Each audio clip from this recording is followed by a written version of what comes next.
So in statistics, not only are we going to talk about the central tendencies of particular data sets, but we're also going to talk about the spread in a set of data,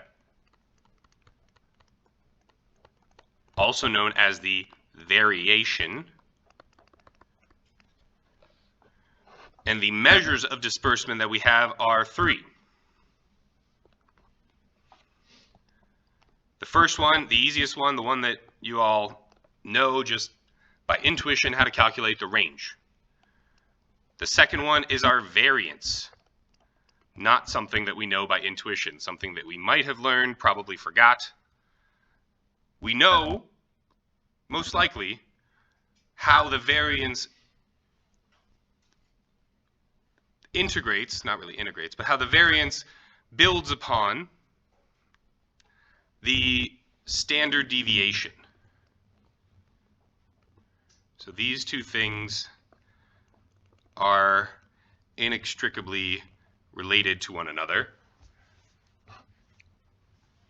I mean, all of them are related to one another, but the variance and the standard deviation are tied more tightly than the range is to either the variance or the standard deviation. So, range, I'm not even really going to go into any detail. It's just our maximum value minus our minimum value. It's very easy. Only two values are used in the calculation. It's easy to compute. It's easy to understand. So just because it's easy doesn't mean it's not useful. It's still useful. We're still going to use it, but we're just not going to talk about it too much because it's so dang easy. Let's talk about variance, though. Let's get rid of the standard deviation stuff. Let's save ourselves some room. Let's talk about variance.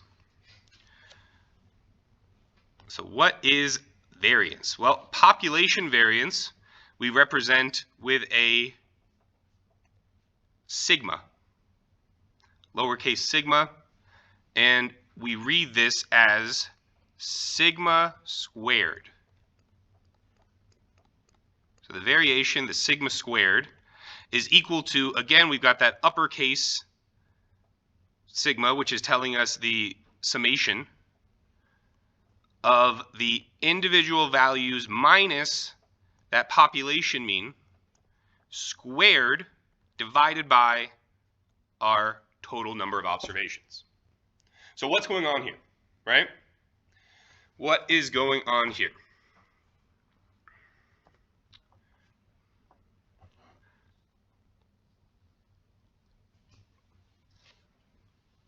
Let's work through an example.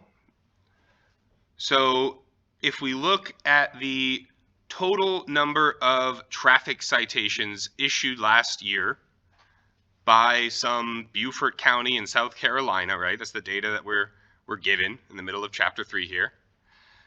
So we're told that, in January there were 19, in February there were 17, in March there were 22, right? So on and so forth, until December there were 10. So first of all, in order to calculate the variance, right, we need to calculate the mu.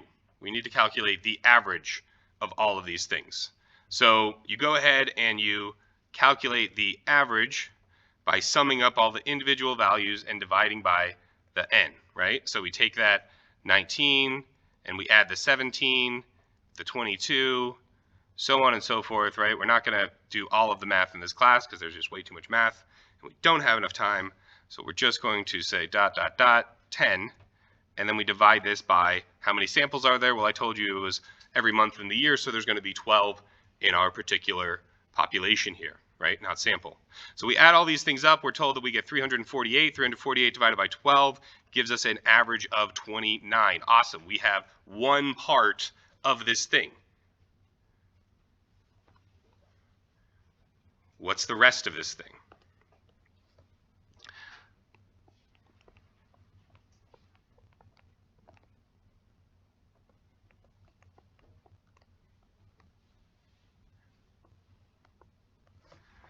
So I've got two parts. I know the n and I know the mu, right?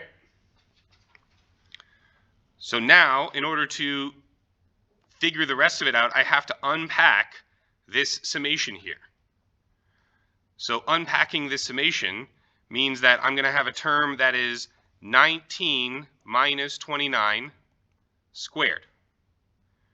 And then because this is a summation, in between all of these terms, we're going to have an addition. 17 minus 29 squared plus 22 minus 29 squared. So what is happening here, right? We're looking at how much each individual data point, how far they are from the average, right? From that central tendency. But we're squaring it too. Why are we squaring it? Why are we squaring it? Let's think about, so it'll render all of them positive. Very good. So we square them because if we didn't square them, and this isn't the best example right here, let's find one. Okay, so in August they issued 39, right? So in August they issued 39. So let's insert one more just so that we can see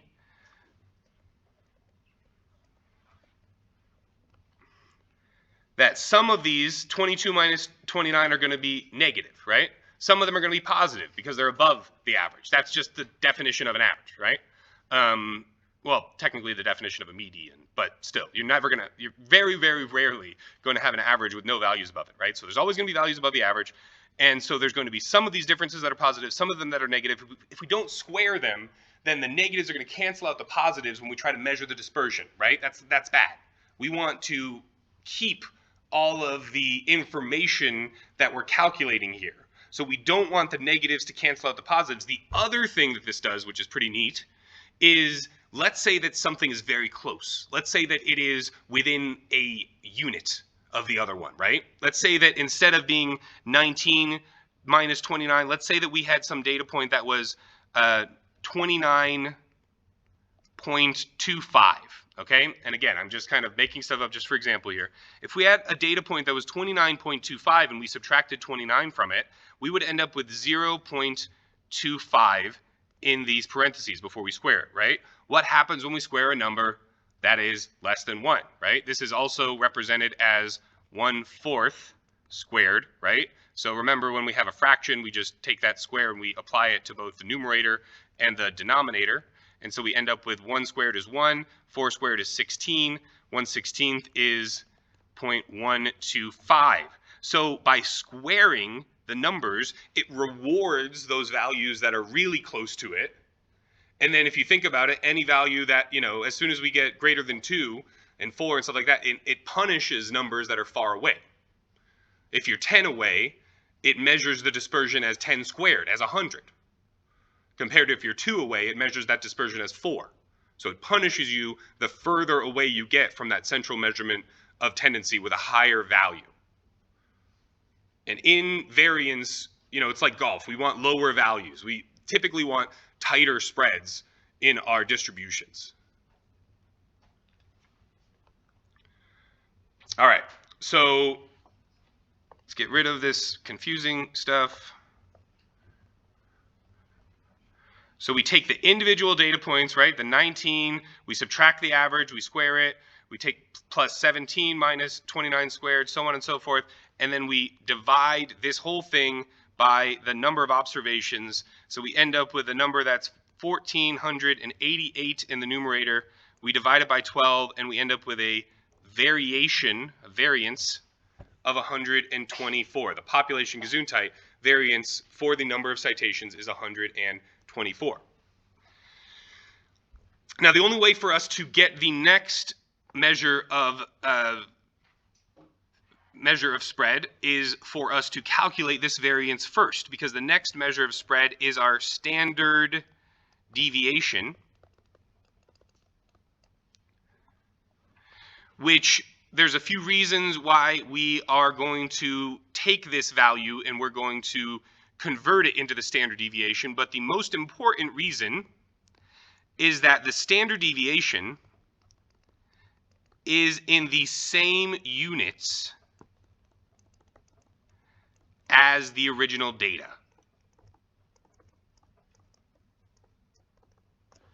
The variance is not.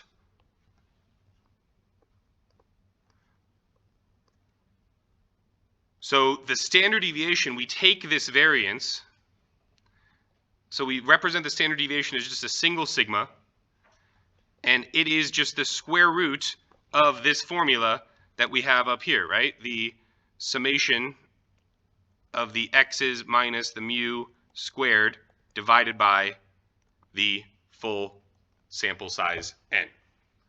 Standard deviation, most widely reported measure of dispersion because it's the easiest for us to interpret because it has that same units as the original data set.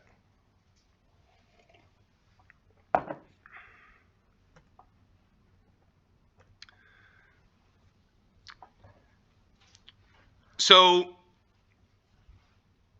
what does dividing by a number do?